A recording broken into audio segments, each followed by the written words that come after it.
అందరికీ వందనాలు.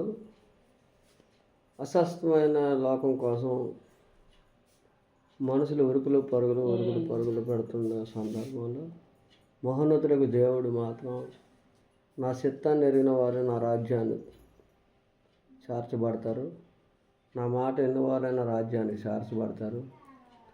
అక్కడ ఉరుకులు ఉండవు, పరుగులు ఉండవు, మరణం లేని నిత్యరాజ్యాన్ని చూడగలుగుతారు అని దేవుడు స్పష్టంగా మానవుడితో పదే చెప్పినప్పుడు కూడా మనుషులు మాత్రం రక్షణ నిర్లక్ష్యం చేసి మహోన్నతుడికి దేవుడి మహిమని కోల్పోతున్నారు. ఈ భూలోకంలో చేస్తున్న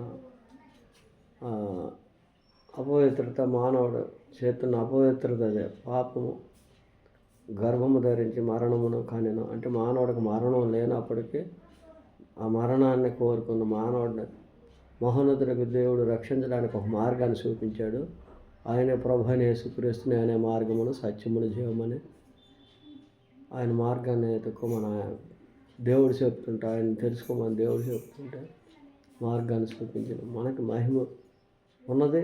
అది నిత్యరాజ్యం అనే గురితెరిగి కూడా ప్రతి మనిషి తెలుసుకోమనే తండ్రి కుమారుడు, తండ్రి ఆవేదన అది.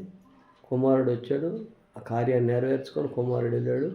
ఈసారి మళ్ళీ వస్తాడు, పరిశుద్ధుల కొరకై వస్తాడనమాట. పరిశుద్ధుల కొరకై వస్తాడు. ఈ రెండు మాటలు దేవుడు దీవించిన గాక. మీ అందరికీ వందనాలు. God bless you.